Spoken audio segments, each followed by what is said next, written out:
great. What a blast. The last time I was on this stage was in 1975 in concert band. So this is pretty amazing. This is very cool. I can't really see any of you, but I'm sure you're all happy people, and you'll be much happier when you leave. So, this is pretty cool here, okay? Because, yeah, you kind of wonder, like, whatever happened, right? So, the fact is that I was born funny, okay? And you're laughing, right? Well, my mother has the pictures to prove it, okay? And a lot of my teachers, I don't know if y'all are here, many of my classmates, right, you've been testimony to that.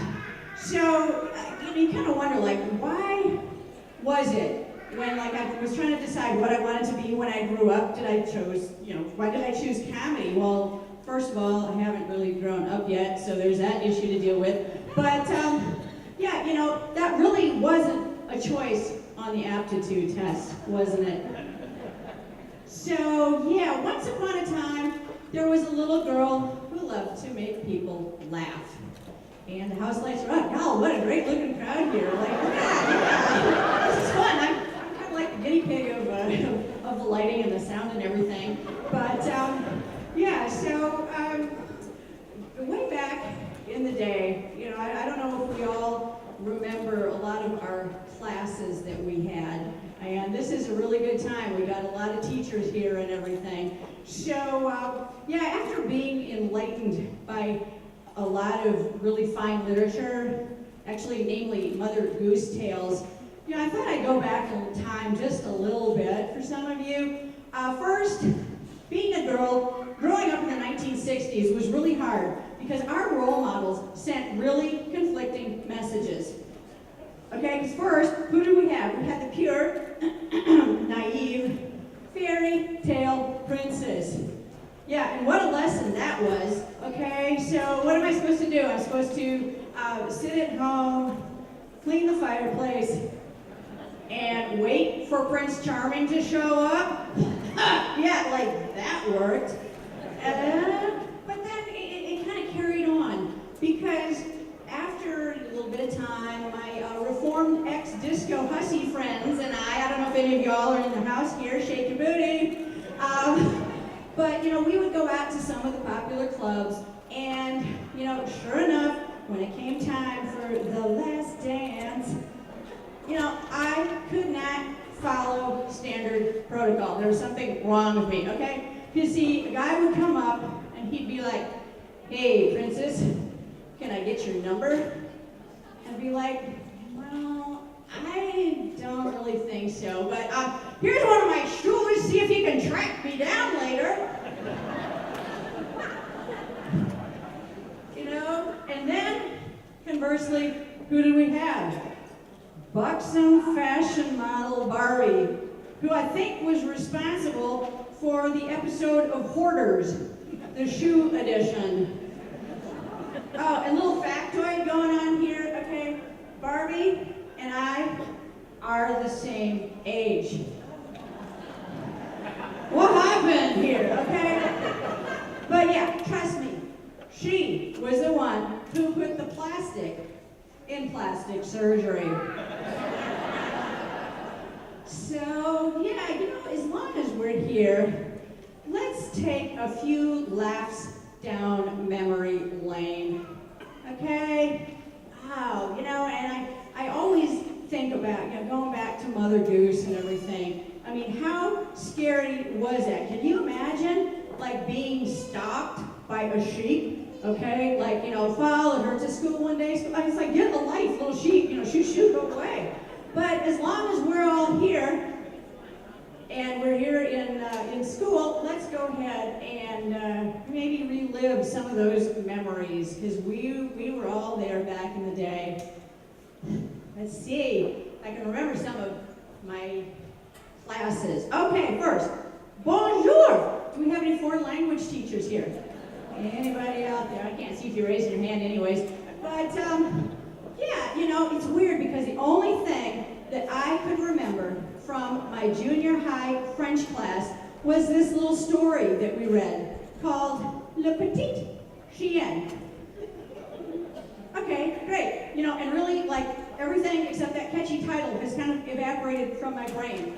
And what I wanted to know was like, what did the little dog do? Now I gotta go find that book because I want to find out like what was going on.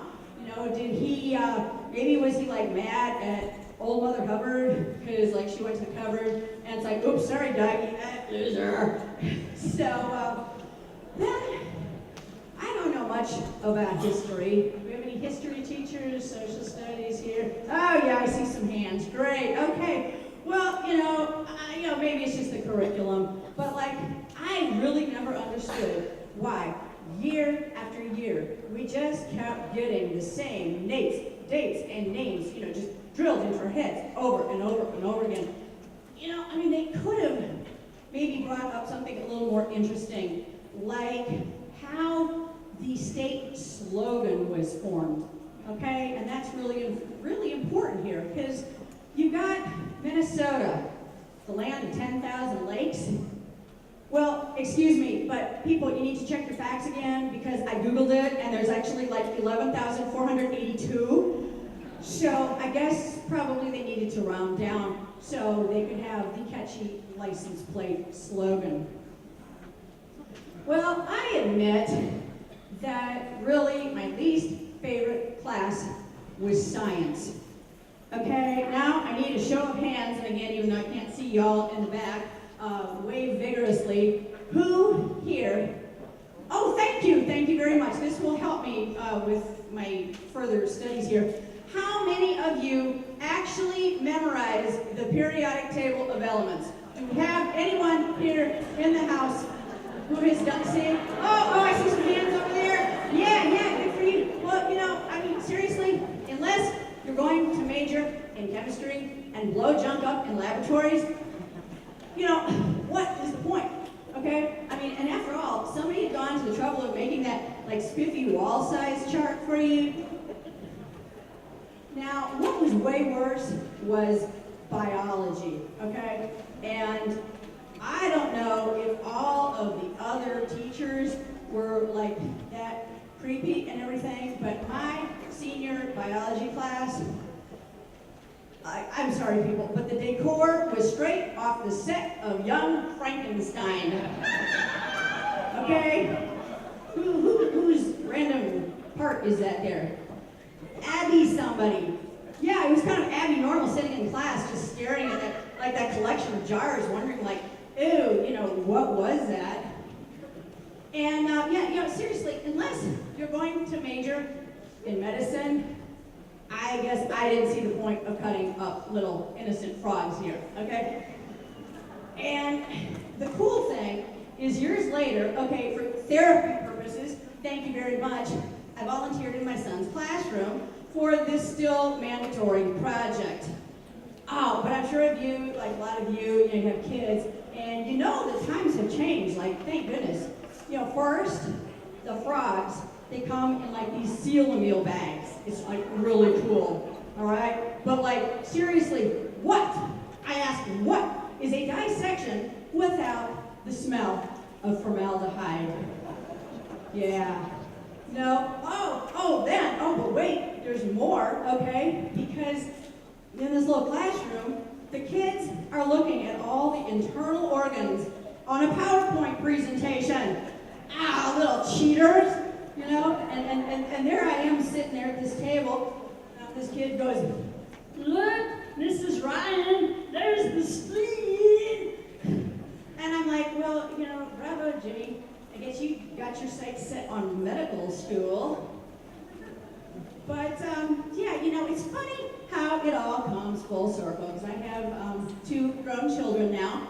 And when my daughter came home from middle school, formerly known as junior high, she was like all excited for first day because one of her electives was family and consumer science. I'm like, cool, so what would that be? She's like, oh, well, we cook and we sew. That would be formerly known as home ec. And what was that? Boys can take the class instead of making birdhouses and shop? Oh man, what a concept.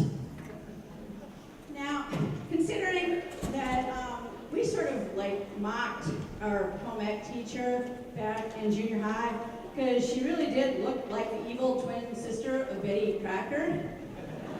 And despite the fact that I never got the coveted easy bake oven, yeah, my chances at domestic success were pretty slim. But, you know, looking back in time, I mean, like, really, what can you cook with a low wattage light bulb anyways? Now, my favorite, well, I should say my second runner-up favorite class was Family Development with Sally Count. Anybody take that? Yeah! Sally, she's here, but, you know, that was an amazing class. And very honestly, I'm glad that a lot of us took notes. There was so much helpful information. Because, think about it, at some point in the future, many of us would reproduce. And, you know, there was enough incentive to kind of delay that process thanks to that little mini daycare center we ran in there. Yeah, that could really kind of, oh, no thanks, not yet. The cool thing about that class is that actually there was a problem that the mathematically challenged of us could finally solve. Now let me see if I remember this. Okay.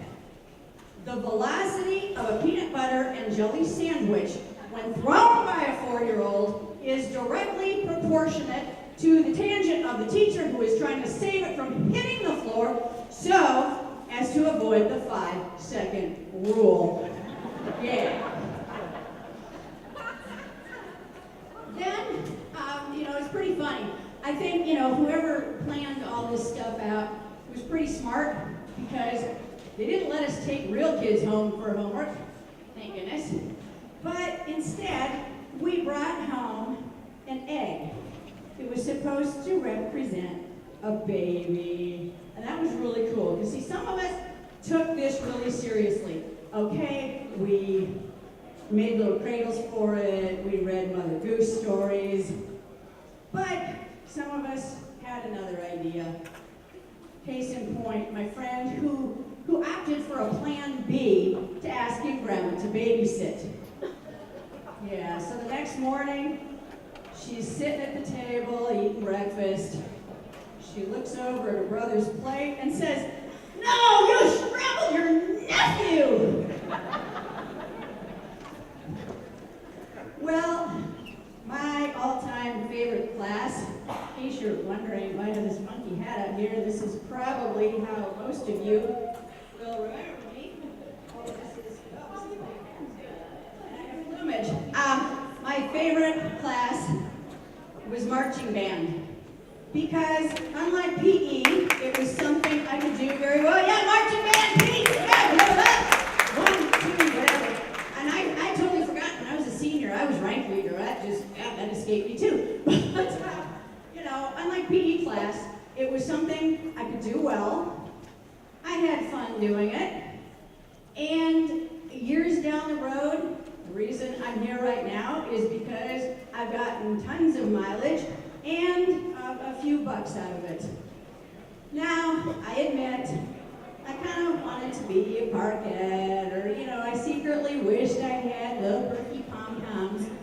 But, you know, feeling bad about this, I took that and a lot of other stuff, a lot of those weird moments in life, and I turned them into something funny. So, yeah, just for the record here, in case anybody's wondering, here's a conversation that never happened. Okay, the popular guy walks up and says, "Wow, Michelle, you sure are hot." And I'm like, yeah, I am. You know, this is 100% wool, don't you know? And, you know, and it's scratchy too. Thank you very much. So, anyways, it's great to be back here. Proof that you can take the girl out of Minnesota, but watch out when she comes back. I want to thank all of you for decades of memories and a lot of comedy material, by the way. And that you'll laugh happily ever after. Thank you.